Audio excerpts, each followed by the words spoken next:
Di video kali ini saya akan share 2 strategi cara jualan online bagi pemula ya. Dan yuk kita mulai sekarang juga.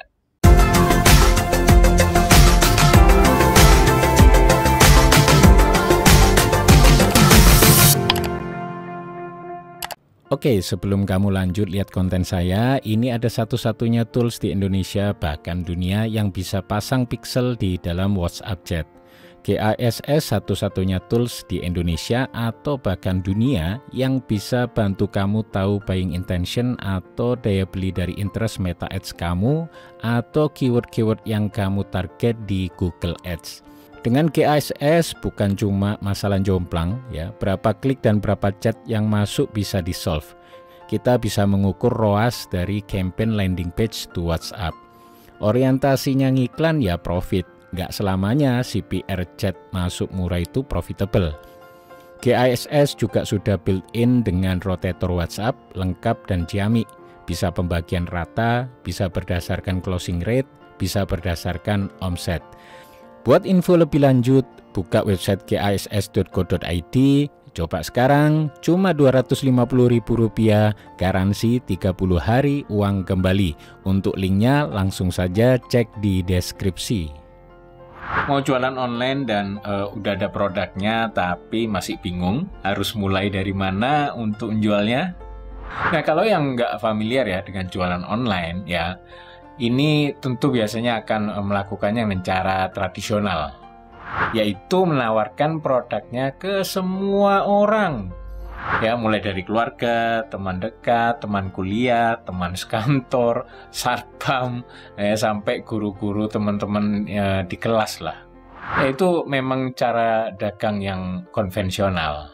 Nah, cara-cara tadi itu memang merupakan cara paling mudah ya untuk mulai jualan lah ya. Tapi tahu nggak sih kalau cara seperti ini itu kurang efektif dan efisien ya. Apalagi di era semua pada jualan online. Adakah cara yang lebih baik? Pada dasarnya orang-orang itu menemukan produk Anda di pasaran itu sebenarnya karena dua hal. Anda curi perhatian mereka ya, atau Anda penuhi kebutuhan mereka. Nah, saya akan bahas nih 2 strategi ini satu persatu.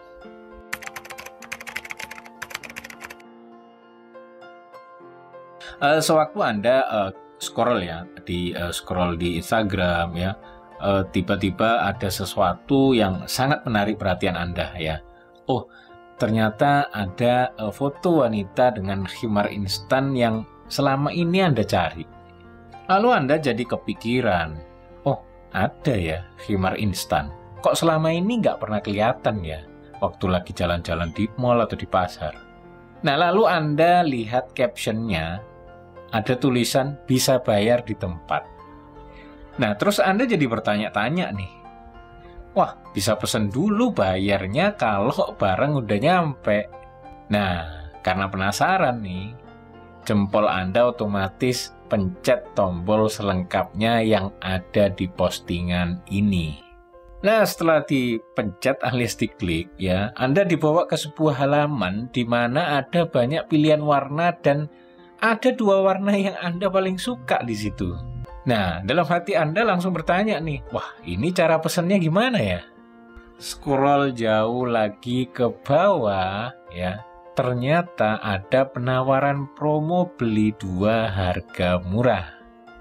Anda screenshot, lalu klik tombol WA dan tanya-tanya soal produknya, pengirimannya berapa lama, dan lain sebagainya. Setelah semua cocok, Anda pikir-pikir bentar nih. Khimarku kan udah banyak. Udah terlalu boros belum nggak ya bulan ini? Emangnya perlu beli khimar baru lagi? Nah, ini semua keraguan Anda nih. Lalu, tiba-tiba si admin CS-nya chat lagi tuh dan bilang, Kak, kita lagi ada promo bebas ongkir plus diskon 10% nih, Kak. Tapi cuma berlaku hari ini aja. Dan kita close order jam 4. Nah, kalau bisa transfer sebelum jam segitu ya Kak, supaya lebih hemat. Nah, seketika Anda menemukan sebuah titik cerah dalam segala pertimbangan Anda dan langsung memutuskan untuk beli. Oke, beli aja deh kalau gitu, kebetulan lagi ada promo, lagian ada warna favoritku juga. Anda langsung kirim nama, alamat, dan nomor handphone. Beberapa hari kemudian, pesanan datang dan Anda bayar. Sekarang Anda familiar nggak sih dengan skenario tadi? Ya, itu tadi adalah contoh di mana sebuah bisnis menarik perhatian dari calon konsumen ya melalui sebuah platform yang biasa digunakan oleh si calon konsumen ya. Dalam hal ini tadi itu Instagram. Ya, kalau platform yang bisa digunakan itu ya banyak lah. Ya, yang paling banyak digunakan tentu sekarang itu ada Facebook, Instagram, TikTok, dan YouTube. Nah, dari semua itu namun kan nggak ada kepastian ya di mana iklan Anda itu bisa mencuri perhatian ya. Anda kan harus melakukan trial dan error untuk menentukan platform mana dan desain iklan seperti apa sih yang paling sesuai untuk bisnis Anda. Nah, sekarang pertanyaannya, kenapa cara tersebut bisa berhasil? Kalau dengan sekedar mencuri perhatian itu bisa langsung terjadi closing ya, seharusnya tidak ada yang namanya iklan boncos.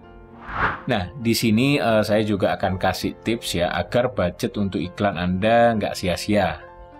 Ya, seperti yang kita tahu ya, otak manusia itu terdiri dari otak reptil dan otak logis.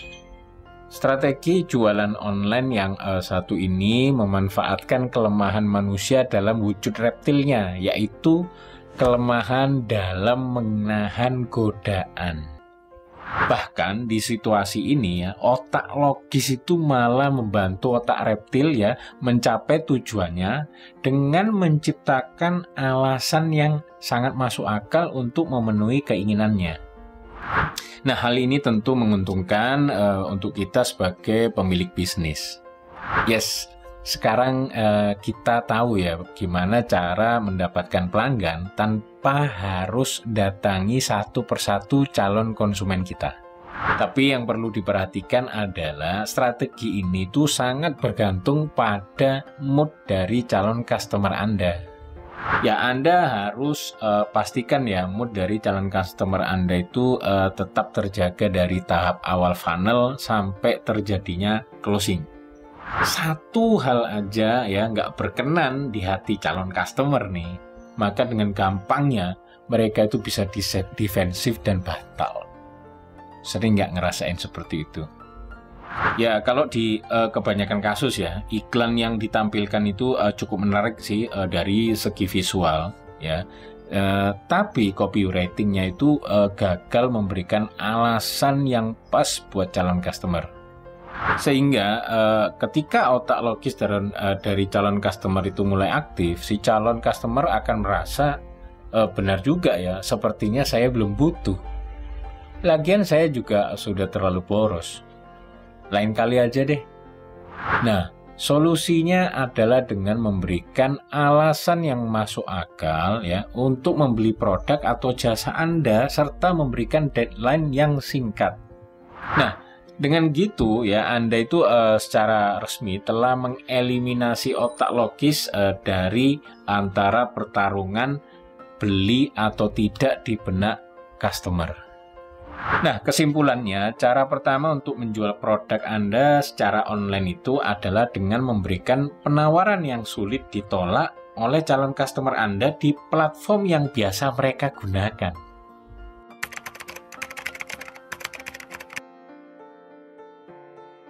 Nah, kalau strategi yang satu ini, kuncinya adalah pertanyaan yang paling basic.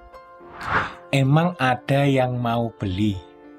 Ya, kalau jawaban Anda adalah tidak, ya silakan ajalah desain ulang produk Anda. Kalau jawabannya ada, selamat.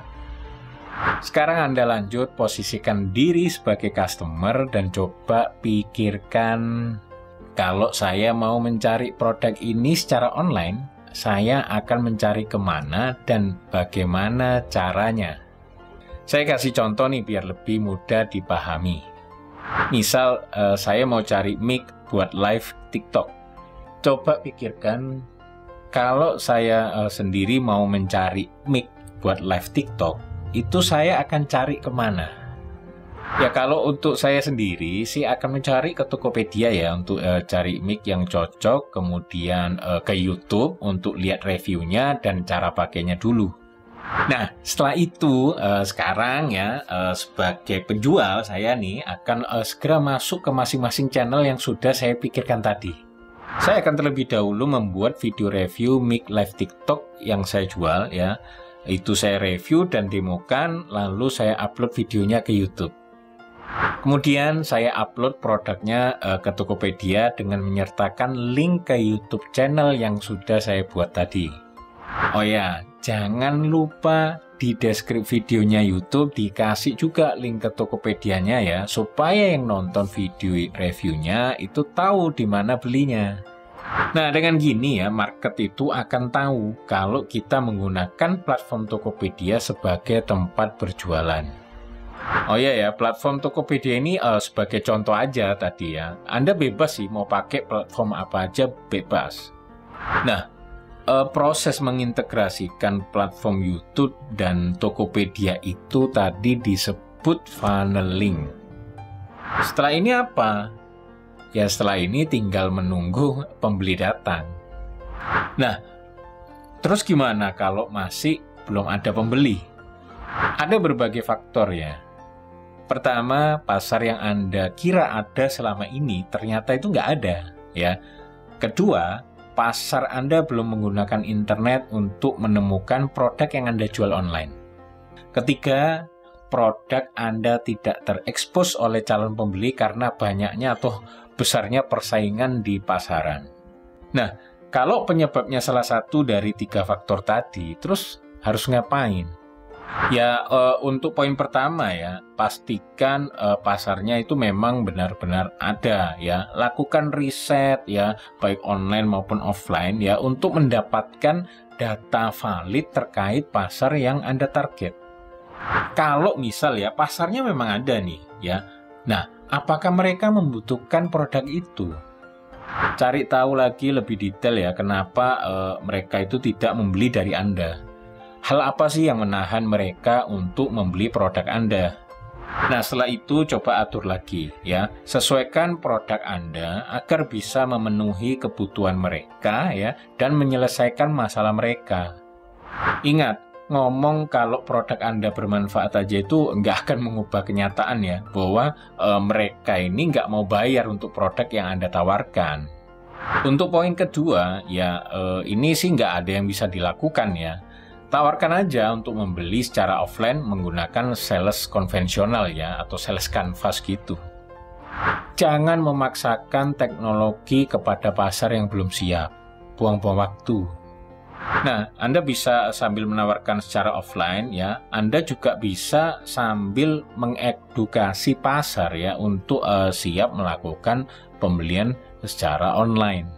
Nah, ketika pembeli Anda nih sudah ngerti cara beli online ya, brand Anda akan mempunyai keunggulan nih dibanding dengan brand lain ya, karena Anda lah yang pertama kali mengajari mereka untuk bisa membeli secara online.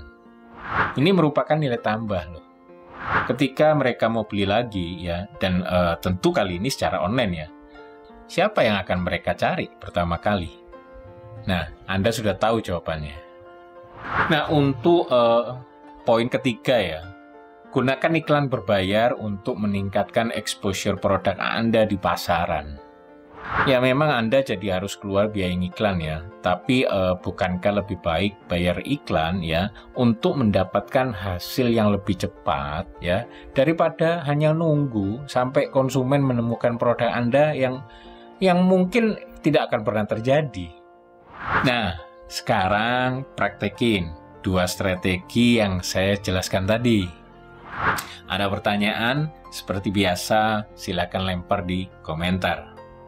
Oke, jika video ini bermanfaat untuk Anda, pastikan Anda klik like dan share agar juga bermanfaat buat yang lainnya. Dan pastikan Anda klik subscribe dan nyalakan lonceng notifikasinya agar Anda selalu mendapatkan update video terbaru dari saya.